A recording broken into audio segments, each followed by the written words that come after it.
నమస్కారం, నా పేరు బాలవన్ ప్రశాంత్ గౌడ్. ఓకే, ఇప్పుడు కవిత గారు అరెస్ట్ అయ్యారు 5 నెలల క్రితం, ఇప్పుడు బయటకు వచ్చారు. దానిపై మీ స్పందన ఏంటి?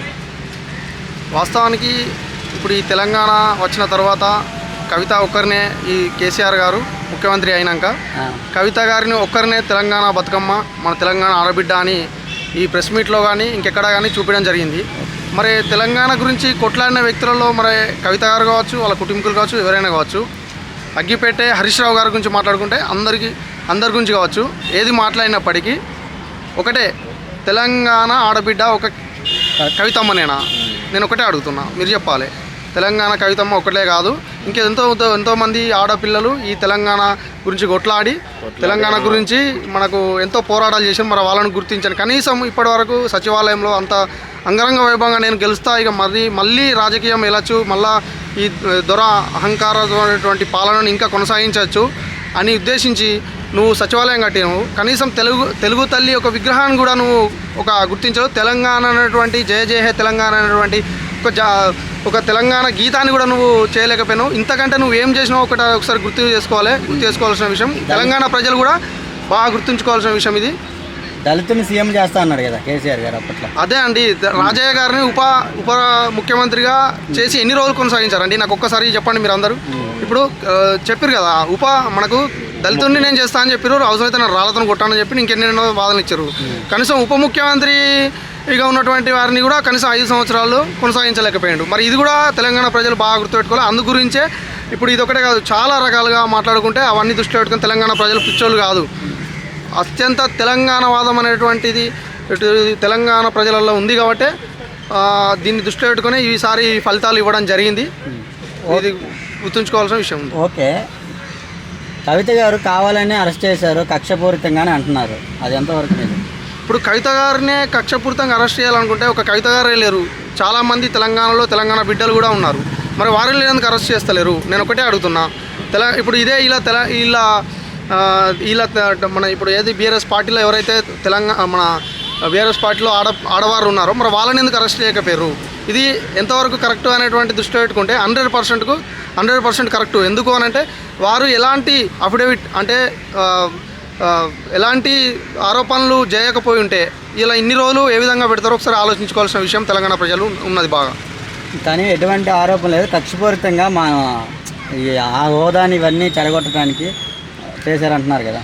ఇందులో ఎక్కువ చూసుకోవాల్సినదైతే టీఆర్ఎస్ను ఈ బీఆర్ఎస్ పార్టీను బీజేపీ పార్టీ లోపాయకారి ఒప్పందంలో భాగంగానే ఈ యొక్క 153 రోజులు అన్నటువంటి కవిత గారిని అరెస్టు చేయడం జరిగింది. అది ఏ విధంగా మాట్లాడుకుంటారో తెలుసుకోవాలనుకుంటే మీరు ఇప్పుడు 2019 అప్పటి నుంచి వెళ్ళి మనకు బీఆర్ఎస్ పార్టీ బీజేపీ పార్టీ అయినా వచ్చినప్పటి నుంచి లెక్కెట్టుకుంటే ఎన్ని ఒక్కొక్కసారి సంజయ్ గారిని గెలిపించిందే కరీంనగర్ కేసీఆర్ దురహంకార మాటలతోనే గెలిపించాడు. కొన్ని రోజుల తర్వాత బీజేపీని పోవడం, కొన్ని రోజులు దించడం, కొన్ని రోజులు వాళ్ళు పోవడం, ఇవన్నీ చూసినాం మనం. అందులో భాగంగానే ఇది జరిగింది. కాకపోతే ఇక్కడ ట్రైన్ రివర్స్ అయినట్టు తెలంగాణ ప్రజలు పిచ్చోళ్ళు కాదని దృష్టి చేసుకొని మీరు ఎంత చేసినా కేవలం మొన్నటి జరిగిన అసెంబ్లీ ఎలక్షన్లో దృష్టిలో పెట్టుకొని ఇది చేయడం జరిగింది. మళ్ళీ ఇంకోటి మాట్లాడుకుంటే ఎంపీ యొక్క ఎలక్షన్స్ ఉన్నాయి కదా, దాన్ని దృష్టిలో పెట్టుకొని ఒకవేళ దీవాదంతోనైనా లేతం కావచ్చు అనేది ఆలోచించారు. కానీ తెలంగాణ ప్రజలు పిచ్చోళ్ళు కాదు కాబట్టి సరైనటువంటి జవాబు ఇవ్వడం జరిగింది. ఇప్పుడు కుమ్మక్కయ్య బయటకు వచ్చేదంటారు కవిత గారు? ఖచ్చితంగా కుమ్మక్కయ్య బయటకు వచ్చారు. ఇంకొకటి ఇప్పుడు నేను ఒక్కనే మాట్లాడేది, ఇప్పుడు ఉన్నటువంటి తెలంగాణ ప్రభుత్వ పాలనలో మన కాంగ్రెస్ నాయకులు కావచ్చు, ఇంకెవరైనా కావచ్చు, ఎన్నో రకాలుగా చెప్పడం జరుగుతుంది. అది 100% కరెక్టే. ఏ విధంగానంటే ఇప్పుడు ఇన్ని రోజులు జరగని ఒక ఏదైతే ఈ యొక్క బయటకు రావడం ఉందో అది అంతకుముందు ఎందుకు జరగలేదు? అంతకుముందు ఎన్నిసార్లు తిరస్కరించడం జరిగింది? ఇప్పుడు వాళ్ళకు బెయిల్ ఎట్లా దొరకడం జరిగిందో ఒకసారి గమనించాలి. ఓకే, ఇప్పుడు రేవంత్ గారు సచివాలయం ఎదురు రాజీవ్ గాంధీ బొమ్మ పెడతామంటున్నారు, అది ఎంతవరకు కరెక్ట్ అంటారు? వాళ్ళు ఒప్పుకోవట్లేదు కదా బీఆర్ఎస్ పార్టీ వాళ్ళు. ఇప్పుడు మీరు రాజీవ్ గాంధీ యొక్క విగ్రహం పెట్టడమా? వాళ్ళు ఒప్పుకోవట్లేదు వాస్తవానికి ఇక్కడ కొన్ని విషయాలు మాట్లాడుకుంటే ఒక వ్యక్తిగతంగా తీసుకోవాల్సిన విషయం. రాజీవ్ గారు గాంధీ అయినప్పటికీ వారి కుటుంబం అయినప్పటికీ ఈ దేశం కొరకు ఈ స్వాతంత్రం వచ్చినప్పటి నుంచి అంతకుముందు గురించి కానీ మాట్లాడుకుంటే ఎవరు ఈ దేశం కొరకు పాల్పడేది, ఎవరు ఈ దేశం కొరకు ప్రాణాలు అర్పించింది, ఎవరు ఈ దేశం కొరకు ఇప్పటివరకు రాహుల్ గాంధీ గారి గురించి కావచ్చు, ఇప్పటివరకు అతను పెళ్లి చేసుకోకుండా ఈ దేశం కొరకు పోరాడుతూనే ఉన్నారు. సోనియా గాంధీ తెలంగాణ వాదాన్ని ముంగట తీసుకొచ్చి క్యాబినెట్లో తలుపులు వేసి మరి ఈ తెలంగాణ అనేటువంటి ఇవ్వాలే, నేను పక్క రాష్ట్రంలో ఉన్నటువంటి ఆంధ్రప్రదేశ్లో నేను మొత్తం భూస్థాపితం అయినప్పటికీ పర్లేదు, ఈ తెలంగాణ వాదం అనేది ముందు నుంచి ఉంది, నేను దీన్ని ఇచ్చే తీరుతా అనేటువంటిది చేసి ఇచ్చేసింది. మరి అదేంతవరకు అనేటువంటిది గమనించాలి ప్రజలు కూడా, ఎందుకంటే ప్రతి ఒక్కటి ఇది నిజమైనది, ఖచ్చితంగా పెట్టాల్సిందే. ఓకే, పెడితే కేటీఆర్ ఏమంటున్నాడంటే మా ప్రభుత్వం నెక్స్ట్ వస్తుంది, ఖచ్చితంగా తీసేది అంటున్నారు కదా, తీసేస్తాను అంటున్నారు కదా. కేటీఆర్ గారికి ఈ ముఖంగా నేను ఒకటే చెప్తున్నా, మీరు ఇది వరకు ఇదే దురహంకారంతో ఈ ప్రజా వ్యతిరేక పాలనతో మీరు ముందుకెళ్ళడం వల్లనే మొన్నటి ఎంపీ ఎలక్షన్లు కావచ్చు, అంతకుముందు అసెంబ్లీ ఎలక్షన్లు కావచ్చు మీరు అసలు విఫలం కావడం జరిగింది. మీరు దాన్ని కూడా మళ్ళీ దృష్టిలో పెట్టుకొని ఒక వ్యక్తిని ఇప్పుడు మీతోని ఈ పరిపాలనలో మీరు గెలవలేకపోయారు కాబట్టి అధికారికంగా ఎవరైతే ప్రజాపాలనలో విగ్రహాలు పెడతారో వాళ్ళ విగ్రహాలు పెడతా అనుకుంటారు కదా, అమరులైనటువంటి ఈ యొక్క దేశం కొరకు పోరాడేటువంటి వ్యక్తులే పెడతా అంటారు కదా, మీ ఇంట్లో మీ ఇంకెవరిదో పెడతా అంటలేరు కదా. కాబట్టి దాన్ని దృష్టిలో పెట్టుకొని మీరు ఇటువంటి వ్యాఖ్యలు చేయొద్దు, ఖచ్చితంగా దానికి స్వాగతించాలి. లేకపోతే మీరు ఇంకా అసలు ఈ తెలంగాణలో వాదాన్ని ఏదైతే మీ డాడీ తీసుకొచ్చి తెలంగాణను నేను తీసుకొచ్చిన అంటుండో, ఈ యొక్క దేశం కొరకు స్వాతంత్రం కొరకు కొట్లాడేది వాళ్ళే కాబట్టి దాన్ని కూడా మీరు దృష్టిలో పెట్టుకొని ఖచ్చితంగా దాన్ని స్వాగతించాల్సిందిగా నేను కేటీఆర్ గారికి విజ్ఞప్తి చేస్తున్నాను. ఓకే, సీఎం రేవంత్ గారు ఏమంటున్నారంటే అదే ప్లేస్లో ఫ్యూచర్లో కేసీఆర్ గారి బొమ్మ పెట్టాలని అనుకున్నాడు, అందుకే ఇలా మాట్లాడుతున్నాడు కేటీఆర్ గారు అని సీఎం రేవంత్ గారు అంటున్నారు. దీనిపై మీరేమంటారు? సీఎం రేవంత్ గారు అనేటువంటిది 100% కరెక్టే. ఎందుకు అని అంటే ఇప్పుడు మీకు ఎలాంటి వ్యక్తిగతమైనటువంటి లబ్ధి లేకపోయి ఉంటే, మీకు ఇంకా మీరు ఏదో ఊహాగానాలతో ఊహించుకొని అది పెట్టొద్దని అనుకుంటే మీరు ఎందుకు స్వాగతించరు? నెహ్రూ గారు ఏం తప్పు చేశారు? జవహర్లాల్ నెహ్రూ గారు ఈ దేశం కొరకు ఎంత కొట్లాడారో అందరికీ తెలుసు. ఇప్పుడు అలా స్వర్గీయులు అయినారు, మరి నువ్వు పెట్టాలనుకుంటే మరి ఎవరు స్వర్గీయులు అయితే పెడతావో ఒకసారి ఆలోచించుకో బాగా. అంతేగాని అనవసరంగా వట్టిగా రాజీవ్ గాంధీ గారి విగ్రహం పెట్టడం ఓకేనా? ఖచ్చితంగా రాజీవ్ గాంధీ గారి విగ్రహం పెట్టాలి. ఎందుకనంటే ఈ దేశం కొరకు వాళ్ళు భాగస్వాములు అయ్యారు, స్వర్గీయులు అయ్యారు కాబట్టి ఖచ్చితంగా. ఓకే, సచివాలయం లోపల తెలుగు తల్లి విగ్రహం ఈరోజు స్టార్ట్ చేశారు పూజలు, అవి ఎలా అనిపిస్తుంది?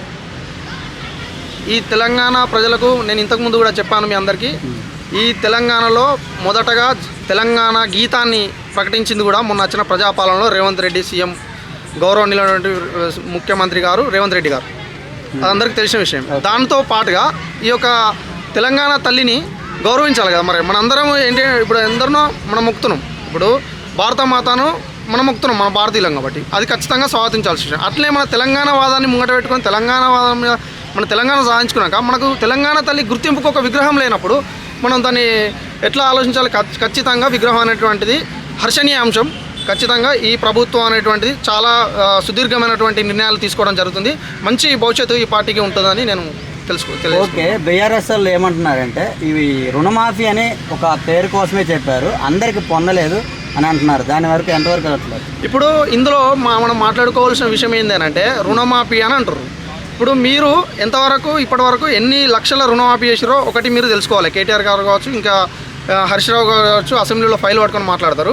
వీళ్ళు 3 దశల్లో రుణమాఫీ చేసిరు. ఏ విధంగా? లక్షలోపు ఒకటి, 2 లక్షల తర్వాత ఒకటి, అందులో ఏమైనా లిటికేషన్స్ ఉంటే ఒకటి. ఇప్పుడు ఇందులో రైతులకు స్వచ్ఛందంగా రైతులకు ఎలాంటి టెక్నికల్ ఇష్యూస్, ఎలాంటి తప్పులు లేని వారికి ఖచ్చితంగా అయినాయి. అది ఇప్పుడు మనం ఇక్కడ కాదు, మనం ప్రతి పల్లెటూరులకు మీరు వస్తుంటే పోదని ఖచ్చితంగా వాళ్ళందరూ అడిగితే చెప్తారు 100%, 95% 100 ఖచ్చితంగా వాళ్ళందరికీ వచ్చినాయి. అయిందంటారా? ఖచ్చితంగా అయింది. ఇంకేమైనా టెక్నికల్ ఇష్యూస్ ఉంటాయి కదా. ఓకే, బీఆర్ఎస్ఎల్ ధర్నా చేస్తున్నారు కదా, అందరికి అవ్వట్లేదని. అదే అండి, వాళ్ళ మూర్ఖత్వం ఆలోచన ఏంది అని అంటే వాళ్ళకు 10 సంవత్సరాలు ఈ యొక్క అధికారాన్ని చెలాయించడానికి ఇంకా అధికారంలో ఉన్నటువంటి దురహంకారంతోనే వాళ్ళు ఉన్నారు. మేము ఇంకా అధికారంలో ఉన్నాం, మేము ఇట్లా చేస్తే అప్పుడు తెలంగాణ వాదం మీద ఒకటి తీసుకొచ్చిన వాళ్ళు కదా, ఎప్పుడు లడాయి కొట్లాటలు ఒక విద్యార్థులటువంటి బలిదానాల మీదనే వాళ్ళు వాళ్ళ యొక్క బాండింగ్ అంటే వాళ్ళ యొక్క గద్దెను వేసుకొని వాళ్ళు దాని మీద కొట్లాడారు కదా. కాబట్టి వాళ్ళకి ఎప్పుడు లొల్లీలు ఇలాంటి ఇంకేమైనా ఇష్యూలు అయితే వాళ్ళ మీద పోతే ఇంకా మళ్ళీ లేతంగా వచ్చు అన్నటువంటి ఆశ మీదే ఉన్నారు. కాబట్టి ఈ తెలంగాణ ప్రజలు అనేటువంటిది చాలా తెలివిమంతులు. కాబట్టి దీన్ని బాగా ఇప్పుడు ఉన్నటువంటి బీఆర్ఎస్ నాయకులు కావచ్చు అందరూ గుర్తుంచుకోవాల్సిన విషయం ఉన్నది. మీరు ఇంతకుముందు లాగా చేస్తా అంటే ఇక్కడ చెల్లవు. తెలంగాణలో ఖచ్చితంగా ప్రజాప్రభుత్వం ప్రజాపాలనలో మంచి సుదీర్ఘమైనటువంటి ఆలోచనలు తీసుకుంటే ఇప్పుడు కరెక్ట్ మాట్లాడుకుంటే ఇంతకుముందు జస్ట్ నిన్న ఎలా చూసుకున్నటువంటి హైడ్రా దానికి సంబంధించుకుంటే అందరికి ఎంతమంది హర్షణ వ్యక్తం చేస్తున్నారో ఒకసారి గమనించాల్సిన విషయం ఉన్నది.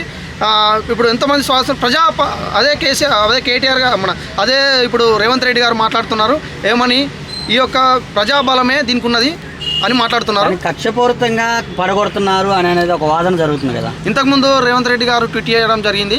ఏ విధంగా అంటే, నేను నాగార్జున గారికి నాకు ఎలాంటి వ్యక్తిగతంగా ఎలాంటి దూషణలు లేవు, మాకు ఎలాంటి అది లేదు. నన్ను సీఎం రేవంత్ రెడ్డి అయినాక, నేను సీఎం అయినాక నా దగ్గరికి వచ్చి ఆహ్వానం బుక్ ఇవ్వడం జరిగింది. నాకు ఎలాంటి వ్యక్తిగతం లేదు. కానీ హైడ్రాలో ఉన్నటువంటి చైర్పర్సన్ ఎవరైతే ఉన్నారో దానికి అనుగుణంగానే చట్టబద్ధంగానే ఈ యొక్క కొనసాగింపు జరుగుతుంది. అందులో మీరు నాకు చుట్టం కాదు, ఇంకా మా ఇంట్లో మా కుటుంబీకులు ఎవరి ఉన్నా నేను ఖచ్చితంగా అదే పని చేస్తా అనేటువంటి చెప్తున్నారు. ఇప్పుడు కేటీఆర్ గారు ఫామ్ హౌస్ కూడా పడగొడతామంటున్నారు కదా ఈ రోజు రేపు.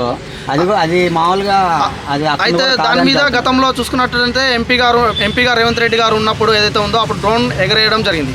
మీరు అప్పుడే దానికి కక్షపూరితమైనటువంటి ధోరణితో అతన్ని 13 రోజులు ఎన్నో రోజులు చెంచల్గూడ జైల్లో మీరు పెట్టడం జరిగింది. దాన్ని కక్షపూరిత పెడతాగానే దాన్ని దృష్టిలో పెట్టుకుంటే ఇప్పుడు మీకు ఎలాంటి అక్కడ తప్పుదేం జరగలేదు. ఇప్పుడు హైడ్రా ఎందుకు వస్తుందండి? హైడ్రా ఎందుకు రావడం, అధికారులు ఎందుకు ఇప్పుడు రేపో మాపో ఇప్పుడు ఏ క్షణమో ఈ యొక్క అధికారి లాంఛనాలతో ఎప్పుడు బుల్డోజర్ వచ్చి పడగొడతాయి అనేటువంటి వ్యాఖ్యలు చేస్తున్నారు.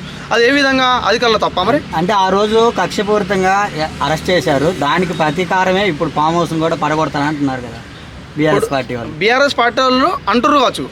కానీ అది ఎంతవరకు నిజమైనటువంటిది ఇప్పుడైతే ఇక్కడ ఉన్నటువంటి అధికారులు అయితే చెప్పడం జరుగుతుంది కదా. ఇప్పుడు ఇక్కడ అధికారులు వారు ఇప్పుడు మా ఇల్లు అయితే గులగొడతలేరు కదా, ఇంకా ఎవరో ఇల్లు గులగొడతలేరు. అక్కడ చట్ట విరుద్ధంగా ఉన్నటువంటి ఒక చట్టానికి లోపడకుండా ఏవైతే ఉన్నాయో వాటిని మాత్రం చేస్తారు. అందులో భాగంగా ఇది ఒకటి ఉంది, దానికి నువ్వు దాన్ని హల్చల్ చేసుకోవడం తప్ప అక్కడ ఏం లేదు. ఇంకా వేరే ఇబ్బందులు అయితే ఓకే. ఇంకా ఇప్పుడు కాంగ్రెస్ వాళ్ళు ఒక్కటి కూడా ఇంతవరకు టచ్ చేయలేదు, ఎవరి లేవా, ఓన్లీ బీఆర్ఎస్ఏ కనపడుతున్నాయి అంటున్నారు. ఇప్పుడు మొన్న నాయకులు, ప్రముఖ నాయకులు, ఇప్పుడు మంత్రి గారు ఉన్నటువంటి శ్రీనివాస్ రెడ్డి గారి ఏదో ఉందని వ్యాఖ్యానించారు.